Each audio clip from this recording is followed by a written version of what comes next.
Ruler School is brought to you by Happy Little Hug Factory and these amazing patrons. Extra special thank you to guest lecturer patrons Brody Harris and Lance Albertson.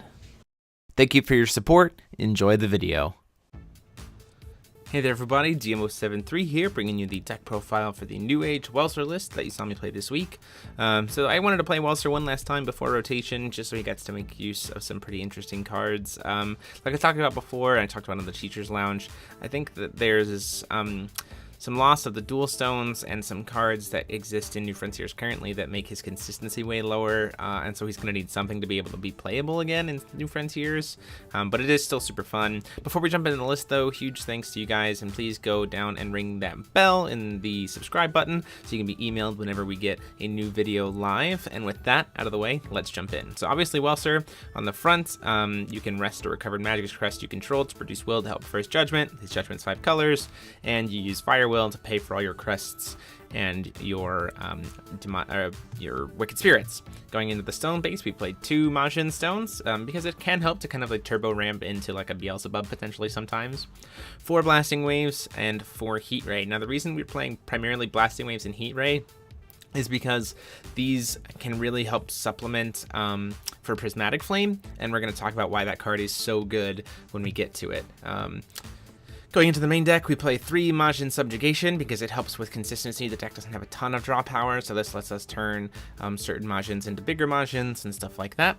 2 Welser the Archmage of Fire because he's kind of our like control combo piece, that if we can Goddard him fast enough and then play something like Restoration or Kaguya's Moonbeam, you can get crests to the field really quickly. Prismatic Flame is also an amazing thing, and as you saw in the feature match, can do a ton of damage with you having all those different awakenings, and then especially when you copy it with Welser, so you can kind of pay 1 will and like board wipe and gain a bunch of life and deal a ton of damage to your opponent and draw cards. You have to have the crests to make it happen, but that's why we also play those stone bases like we do, so that we can supplement the crests that we were missing and still get those effects off. 2 Water Majin because it's a basic 2-drop body that we can turn into an elixir with a subjugation, and it can draw us a card with water crests. Fire Majin, super solid card, can burn to your opponent's face, can deal stuff to J Resonators, can do all kinds of stuff, plus a 1-drop 4/4 with upside is solid.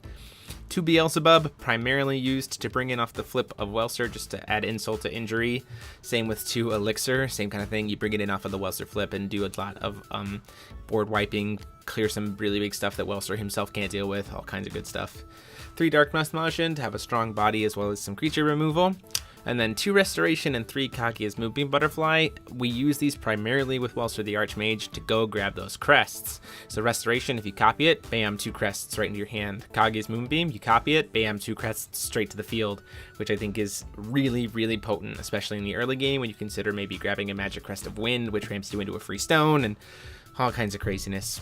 So then we have 2 Crests of Darkness, 3 Crests of Fire, 3 Crests of Light, 3 Crests of Water, and 2 Crests of Wind. And we want to play at least, I mean, I could see you going down to like 2 Crests of Light and then 3 Crests of Darkness because of our stone base, but it's kind of all like personal flavor. So there you guys have it. That is the list. I hope you guys would like it. Welser is definitely a super fun ruler, and I think you should definitely give him a try before rotation happens in a few weeks. Even post-rotation, I think he's still very fun, at least at the locals level. He just loses a lot of consistency pieces in terms of prismatic or that kind of thing, and finding the crests that make it a little bit difficult. But other than that, guys, thanks so much for watching. Hope you guys enjoy it. Let me know what you would do different in the comment section down below. And until next time, this is DMO73 signing off.